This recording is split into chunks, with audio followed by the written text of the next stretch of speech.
For me, a real key point is we're all on this journey, and we're all doing it together, but we're all at different stages, if you will. And the real critical thing here is, from my perspective, when we started talking about doing this staff ride, you know, we had a lot of objectives, but really the bottom line objective was to open the door. And I think we've been successful. It doesn't mean that it's time to close the door now. We just cracked it open. This is going to continue to be a discussion for years. We've talked about, we know there is more information out there. We can't get everybody to the table. Not everybody is ready to come to the table yet, but hopefully by opening the door, next year, 2 years from now, whenever that might happen, we might get more information. We might be able to talk some more about something else. This is probably one of the more complicated incidents. We've talked about it this morning at all the different levels between management and the agency and the stuff that happened on the ground, the small towns, communities, Salmon Chalice, I mean, it's all there. It's really, really gratifying to see everybody that came. Because Cramer is an agency fire. It's not a Salmon Chalice fire. And the more we can talk about it as an agency, as multiple agencies, as the wildland firefighting community, the better off we're all going to be.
The Cramer Virtual Staff Ride participants spend one entire day learning about this notable and significant fatal incident as they move through 6 separate staff ride stands.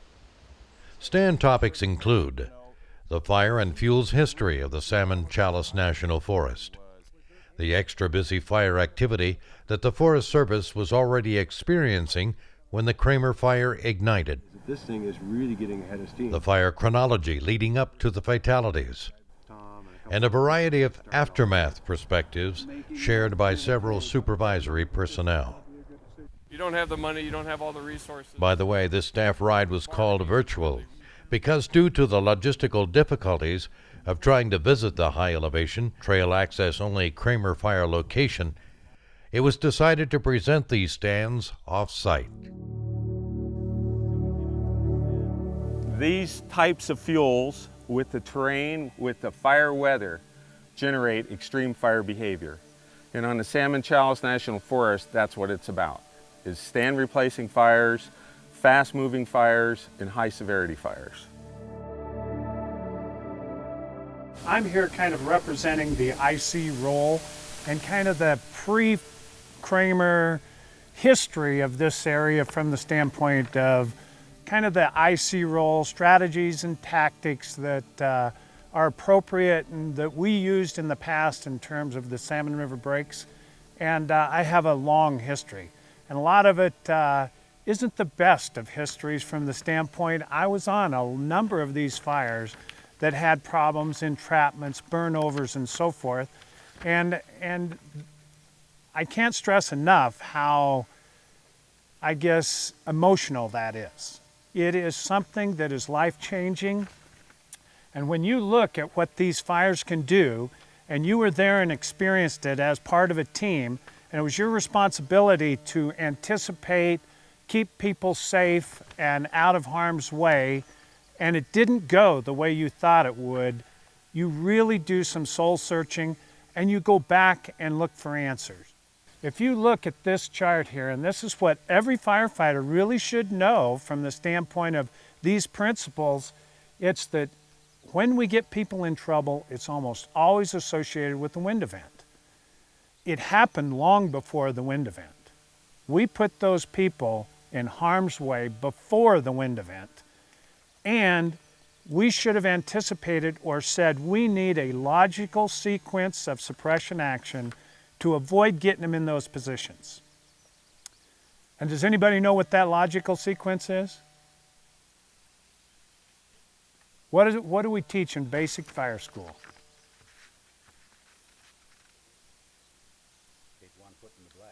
One into black. Anchor, flank, and pinch. That concept is very simple, but it is extremely hard to apply in this terrain and in these conditions. What was the suppression objective of the folks on Cramer? And are they looking at these principles, and did they apply them? What would you do different? You'll get the chance to look at some of these examples. As this fire and this chronology progresses, we're not here to criticize. We're here to say, what can we do to avoid this thing from happening again? And when something changes, this little slopover that occurred into the cash bar drainage is a showstopper. It now says, we don't have the ability to pick this ridge up any longer. Where do you go from there? Are you going to be able to contain it in here? Where's your next spot? You got to back off to the next ridge. You just can't pick it up in here. So what did that mean from a plan standpoint? What would you do if it slopped down into this? What would you do?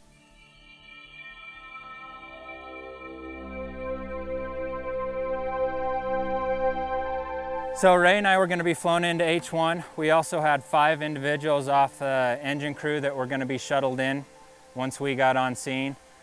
What we were looking at was, hopefully our main goal was to secure this west ridge so that the incoming IC3 would have something to anchor into when he got on scene the next day. We realized we only had 7 people, 25 acre fire that was going to grow through the night, was going to roll out. We weren't going to be able to get around the thing, so that was the main goal, just be able to hand the IC3 something that they could work with the next morning. Once Ray got the 5 personnel into H1, they ended up coming up to H1's right down in here. They ended up walking up to this vantage point to where they could see the bottom of the fire, keep a watch on this drainage. As I was coming back down and as I was walking up through there, cliffed out quite a few times, we were getting significant rollout. From the top to the bottom, you'd hear either rocks or trees let loose. If you timed them, you'd be getting rollout for 20, 30 seconds consistently. So stuff was moving within there. At that time, we didn't feel comfortable engaging the fire just because of the terrain and the way the fire was burning. And it was so dark, like I said, quite a few times I cliffed out, ended up having to walk back quite a ways just to be able to get back down to the rocky point. So around 1 o'clock, I believe, we bedded the crew down because dispatch's intent was to be able to utilize them for initial attack the next day. So from that time on, I ended up setting up right around here as a lookout. Ray was on a point over here, so we had eyes on the fire, so we didn't have to worry about whether the thing was going to sneak up on us through the night. Just watching the fire throughout the evening, significant fire behavior for the time of the day that we were experiencing. About 1:30, I took weather readings and it was still 73 degrees up on the hill. So we were obviously in that thermal belt that you guys were discussing down at the other station. Before we actually got on the fire, just to fill you guys in, we did order up the Type 3 IC, and Air Attack had placed an order for 2 hand crews. At about 1 o'clock, 1:30, Ray and I placed an order for an additional 2 hand crews, just with the understanding that this thing was going to significantly grow. Weren't going to be able to get around it, so wanted to get those resources on order. Approximately 5:30, we started getting enough light to where Ray felt comfortable to come up, walk the perimeter of the fire on the eastern flank, and then tie back in with me on the west ridge. At about 7 o'clock, I called in a spot weather forecast to dispatch. We got it about 9 o'clock as we were hiking back to H1. You guys probably saw the weather readings, or expected weather were high temp of 101 degrees, low RH of 11% humidity, and winds were predicted for 4 to 8 miles per hour.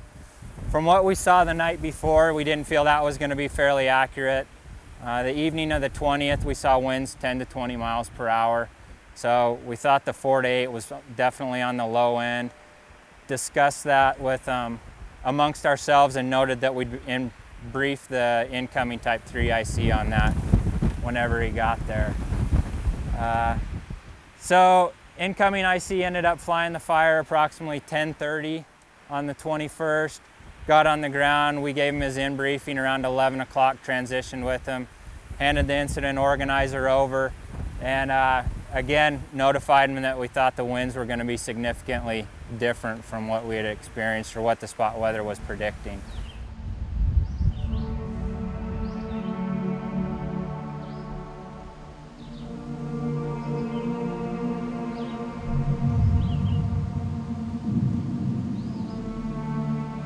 So on the day of the 22nd, we started shuttling in 3 crews into H1 with a light helicopter.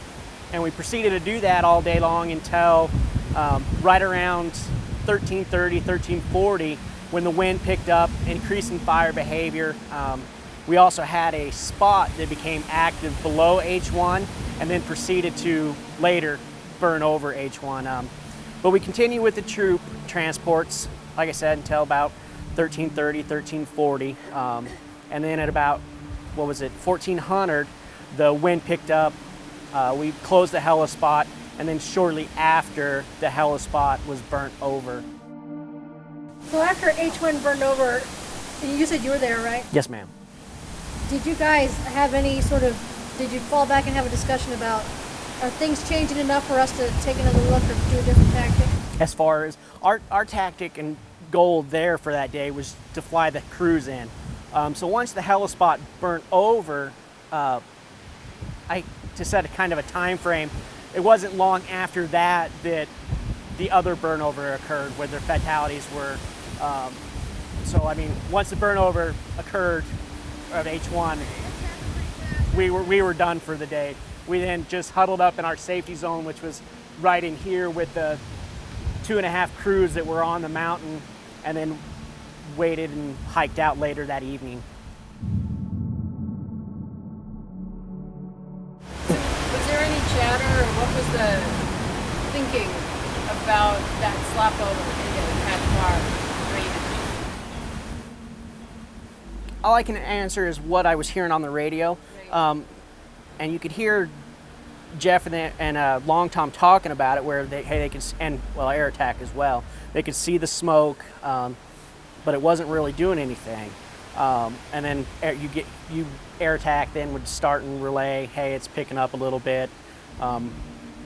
It's moving over here. It's doing this. So everybody was aware of what mostly the fire was doing. But like Rick said, you just had that perfect weather combination that just appeared or just happened, and then the fire proceeded just to blow up. Did you communicate with those guys, like Alan and those guys, of what you were seeing, or hey, there's some of your uncertainties, or was that more just a dialogue of you guys on that H1? Kicker and I were mainly having that dialogue, but we were relaying that dialogue to the helibase. And everything happened so quickly. We were having that same dialogue right about the same time that Alan and them were having their dialogue. Hey, there's smoke below them is picking up. So it was really occurring at the same time. You know, and there's that saying that timing is everything. Well, what happened at the precise moment that they really needed to get out of there? Both helicopters, one down for fuel, the second down with all the panels off doing a 30-hour inspection. This is 1 o'clock in the afternoon. Neither helicopter was capable of taking off and responding on a very short notice. And just the time it takes to fuel a helicopter, let alone try to get the panels back on and complete the inspection, I don't know if they did at that point or not. Both helicopters were unavailable at a critical point, and it's a timing thing. And basically timing sucked. At another time frame, it might have been everything would have come out fine. If both helicopters had been there and available and gotten up there, but it sucked. One of the last groups asked at H1 when, or did we really know what was going on, or did we think that that the fatalities had occurred? And I said no, that from working with Jeff and Shane for a few years that I'd worked with them, and also going to high school with Jeff Allen, I truly believe that they were all right, that they had made the right decisions, and that everything had gone in their favor. And that when they were out of radio communication, I just figured that, hey, they were busy, that they were doing something, that they were getting out of the way, and that they would get back to, or they'd answer the radio then when they had the chance. One of my take-home things that I don't know, it's just been with me since this happened, is that regardless of if you do everything right and your abilities and your experience, sometimes things just line up to where you have no control, and things are just, everything's against you. And this was one of those cases where you had two good firefighters making the right calls from where they were, and it worked out against them. Just look at the progression of the fire up the Cash Bar drainage, and keep in mind while this is happening, this is kind of a side incident, that the main fire in Cramer Creek is still going on. And as the day is progressing, the shortwave disturbance does move into the area, and all the fires are going crazy. And there's a question at one of the earlier stands for bus one, well, all the fires are going crazy, why is that? This thing had hit, and it was a fairly widespread system. It wasn't a true dry cold front, but it had the same effect. The winds were increasing, and they were shifting in a clockwise direction. So you look at these graphics, remember that north is not up, north is this way. So a southwest wind is going to be coming out of this direction.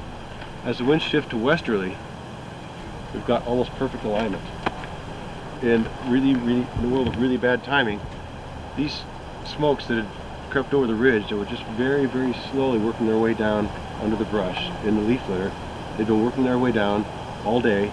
People in the air saw them all day. It's just very light white smokes coming up through the brush. No big deal.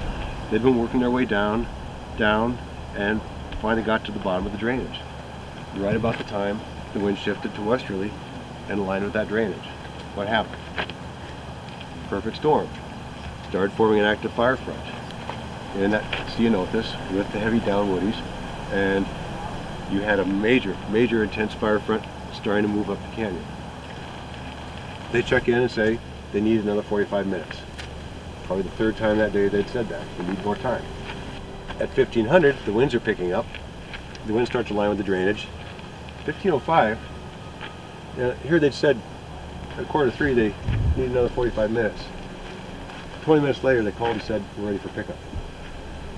And I don't know why, no one knows why, but something changed in their minds. They said it's time to go. The winds were picking up, fire was picking up in Cramer Creek. Maybe they saw the column starting to build in Cramer Creek. That's my best guess, but something changed. And it wasn't just, we need to go now, just cut and run. All their stuff was packed up at H2. The chaps were up to on saw blades, tools wrapped with tape. Everything was ready to go for pickup. At H2, the first time they're given any information that the helicopter is being fueled up, and that's what's keeping it. You know, up until then, they've been ordering it. They've been thinking it's coming. Yeah, it's and ready, it's like, it's okay, coming. and they've been told, hey, it's spooling up. We're gonna come and get you. Hey, the helicopter hasn't even left the ground yet. Right. It's going to take another. That's some big information. I think I'd like to believe they'd heard it's going to be another 20 minutes before, you know, the helicopter's done refueling, or they know how long it takes a helicopter to refuel. Maybe they would have done a little something to go, oh, maybe we should. And what's happening is that they can't see from where they are, and probably don't know, is that this thing is really getting ahead of steam. And one person that saw it from the air described it as, I mean, there's these big, scrappy rock areas. But he said there was these sheets of flame that were blowing across these rock outcroppings, and it looked like the rocks were on fire. Everything looked like it was on fire. It was just this massive swath of flame that was moving up this drainage. I kind of felt like my career as chief was bookended by fatalities. We had 30 Mile a couple of months after I became chief, and we had Esperanza just a few months before I retired. And you know, people would ask me, and they'll ask me now, they'll say, you know, what were you most proud of at the time you were chief? And I can't think of anything. And then they say, well, what was your biggest failure? And I know the answer to that. My biggest failure was that we did not accomplish the things that I believed that we should accomplish in terms of safety for the organization. Firefighting being one of the main ones, but a lot of other areas too. That's why I'm really happy to participate in something like this, because we got to get there. I mean, we just have to get there. We've got to learn the lessons and live with the lessons. Tom mentioned the issue of trust with management. From the onset of coming to the forest, that was very recognizable, that there was an issue between the folks on the ground all the way up through management, FMOs, zone FMOs, district rangers, all the way up to forest soup level. And I think we've gradually begun to bridge that gap a little bit. I think we've accomplished that through hiring and retaining good people, in both in leadership positions and folks on the ground. I think we've gone through, as a forest, numerous different fire seasons that have provided challenges, successes, different things like that enables us to, I guess, grow together and gradually build that trust. The Cramer Fire Virtual Staff Ride participants moved through 8 hours of presentations that featured several speakers and follow-up discussion at these various stands.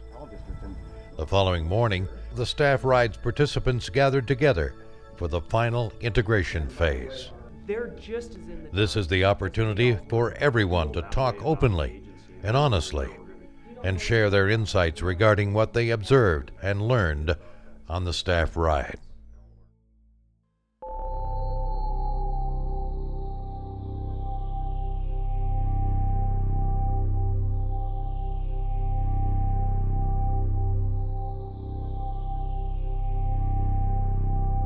For those that don't know, I was on the original investigation team with the Forest Service, was the only non-federal person on that team, and because of that, felt like I was the only one that really could talk about it from day one. And what I got out of yesterday was just more than anything a huge sense of relief that finally we can talk about it. You were in your safety zone when you heard that. It was taboo, and you know, people on the original investigation either didn't want to talk about it or felt like they couldn't talk about it. The more I knew about it, the more I realized that there wasn't any one single thing done wrong. There were a lot of little things that were an accumulation that led to the final outcome, and we need to talk about it to learn from it and to get past it. And yesterday, finally the lid is off and we can talk about it. Everybody in this room has a different piece that they've taken away from this.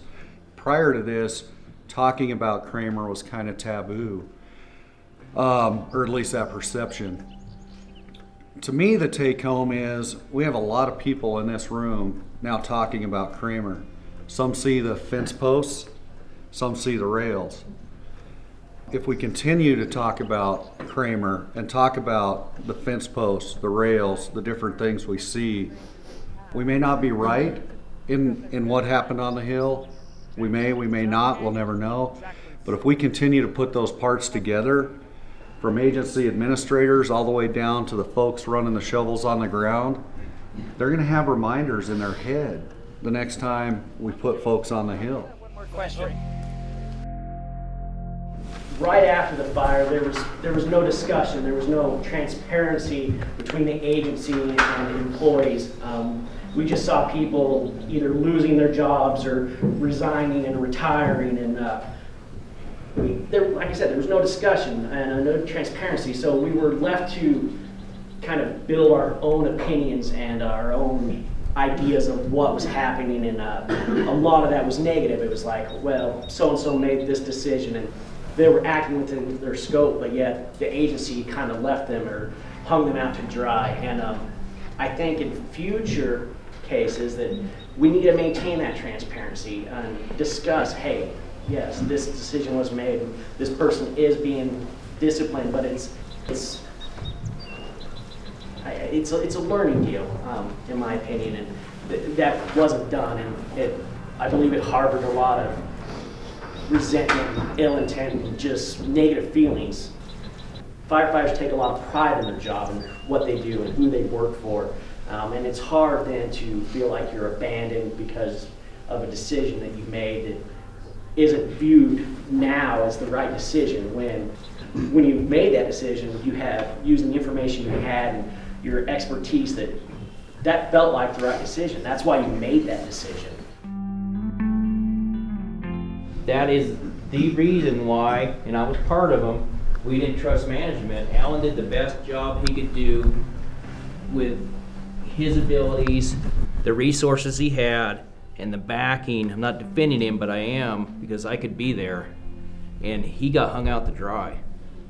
Honestly, that's what I think happened myself. So having this, my views have changed quite a bit in the last 9 years, because I was here when it happened. Because they didn't talk about it. Like Donnie said, here's a guy doing his best. Well, you didn't do your best, so, either quit or get fired, honestly. And what are the guys here left supposed to think?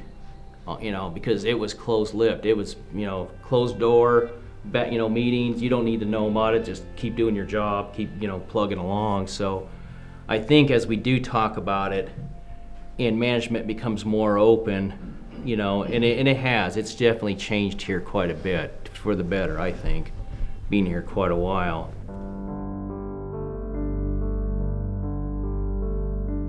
Yesterday made me realize and remember how complex the fires are on this forest and how difficult they are to fight. I mean, the logistics for fighting fires on the Salmon Chalice are unlike any place else.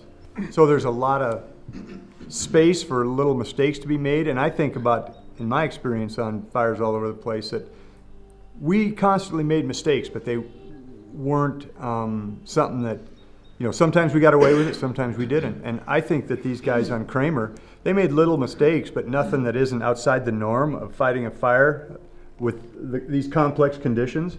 And so I can't find anything that I saw that I think anybody really did wrong. I mean, there was a lot of little mistakes, just like normal, just like every fire. There's lots of little mistakes, and sometimes you, like I say, you get away with it, and sometimes you don't. And I think sometimes it's important to understand that, you're going to be making those mistakes, and other people are going to be making those mistakes, but it's up to everybody to sort of recognize that and be able to adapt. And sometimes, I'm afraid, things just don't quite work out the way you had hoped. And so I'm pretty sympathetic to how things unfolded on Cramer for these guys, and I feel real bad for the way things lined up for them. But I don't think it's outside of the norm for this forest to have those kind of conditions create the potential for little mistakes.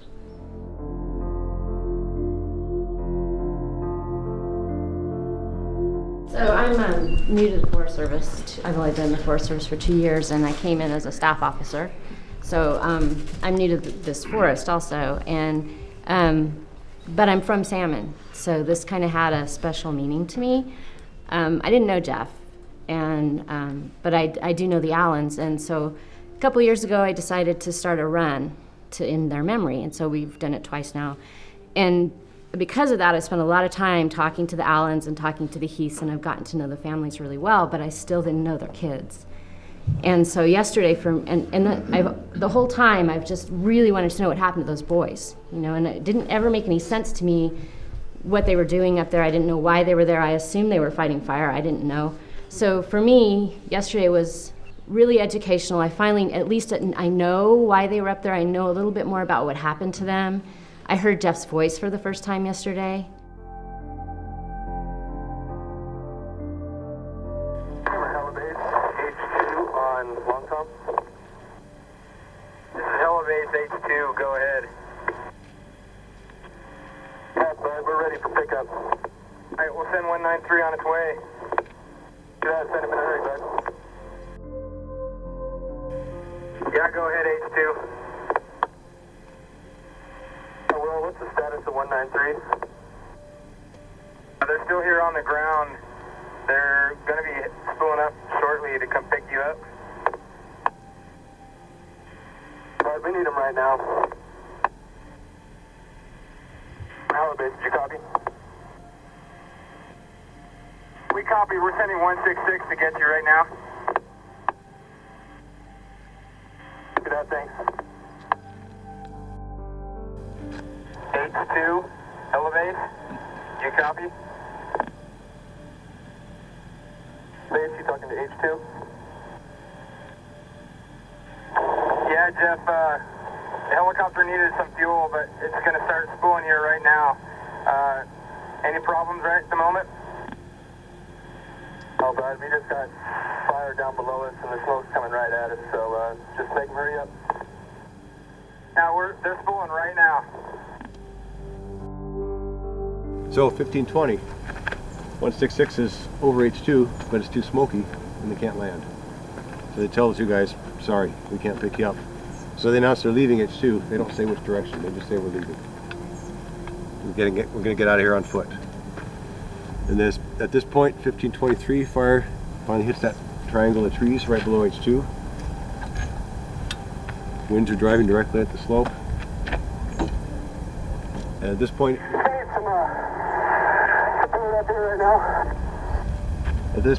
they do have a sense the fire's on them. And they have about maybe a minute.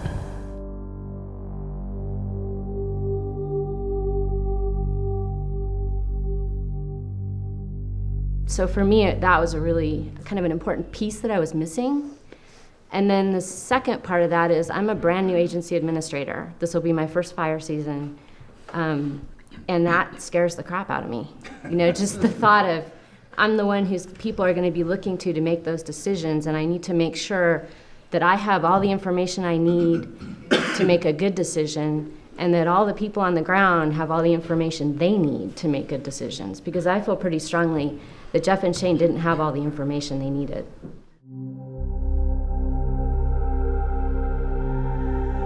Taking a step back and looking at this thing throughout the day and seeing where communications broke down, and what pieces of information didn't get to people or bits of information came across as incorrect.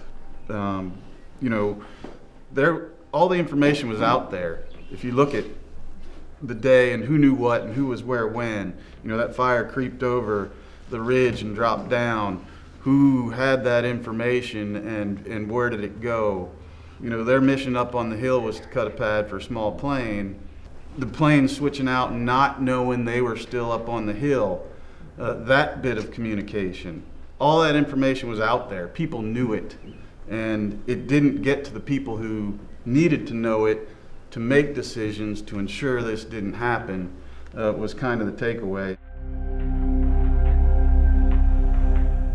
I wanted to tag on to some of what has been said and then kind of some of how this got framed in the first place. I worked at the Washington office in NIFC, in Boise, in fire operations risk management, and how we react to tragedy as an organization is really important.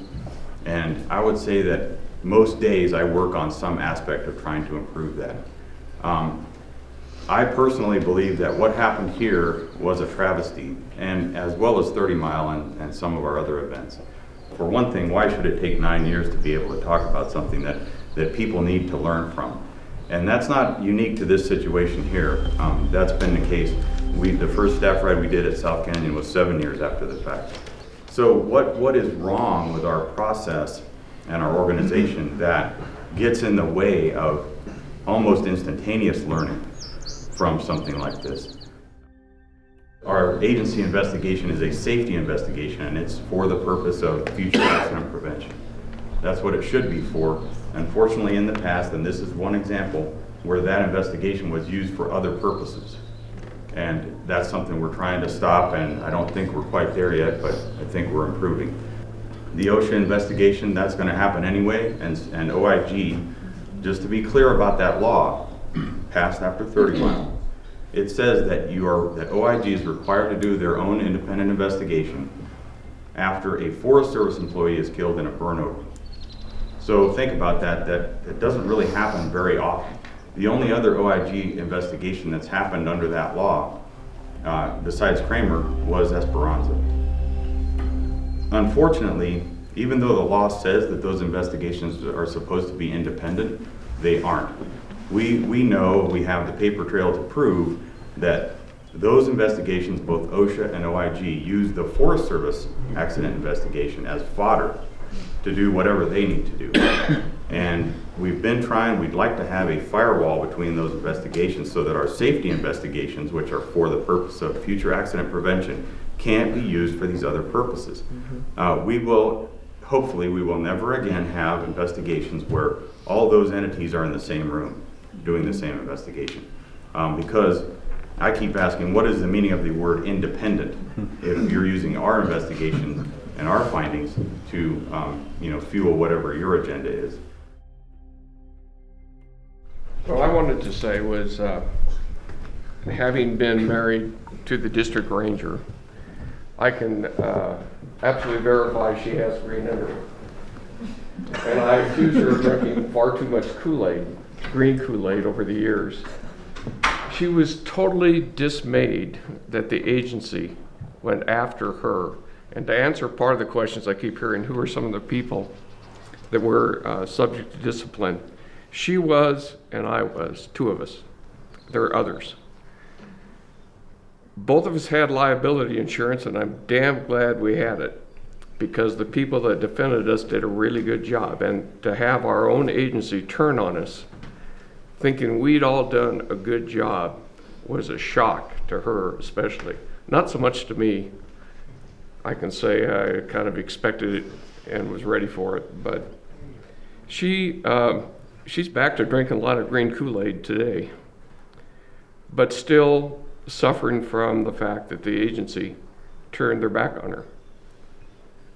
She doesn't like me to speak for her. She makes that quite clear. So I'm kind of, my perspective is the husband.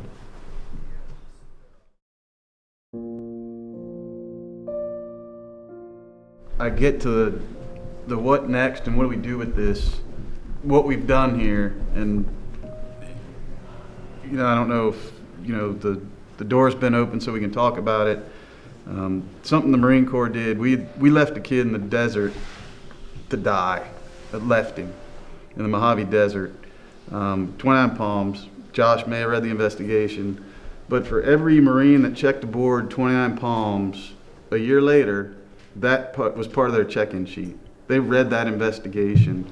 And so every Marine that stood in that Mojave Desert knew and had that hair on the back of their neck picture to reference of an entire unit leaving the desert and going back to North Carolina and not knowing they left a kid there until they got to North Carolina, and how important that was. So I guess the point is, what next and what do we do with this information? And Russ kind of hit a piece of it. There's parts of it that's management. There's parts of it that are individual tactical decisions. How do we insert that into how we train line officers, how we train young firefighters, how we train young ICs institutionally, meaning how does it fit into the process? Does it go into fire school? Does it go into, as soon as you step on the heli-tac base, that investigation's put in your hand to say, come back and see your supervisor when you're done? What do we do with it now as an organization, I think is our next step. And it's not, I don't think to do it right it's easy, because you've got the line officer piece of it, you've got the tactical piece of it, you've got the IC piece of it, and this can be used to help those individuals, and then how do we take this and put that in place so it's learned cyclically, I think is the question. But I think for me the important piece of the puzzle is it's almost like there was two parallel paths. The perfect storm that led to the fatality and the perfect storm of the aftermath. I would characterize, and I strongly believe that Cramer and how we dealt with Cramer as an agency is probably a low point in terms of fire management. And it was a perfect storm. No different than the individual actions that led up to the fatalities between the OIG legislation, between the dynamics of the agency, the relationship with OSHA. Everything was a perfect storm. And I think there's as many lessons, if not more lessons, to be learned from how an agency deals with bad outcomes like this as there are the individual actions that happened on the ground that led to the fatality. What I feel really good about in this staff ride was the amount of discussion we had about management and not just about turning dirt. And for me, probably because I'm in management and want other line officers and other agency administrators and other regional foresters and other chiefs to recognize how those actions lead and what they do to a unit in an agency, there's lots of more to discussion to be had there.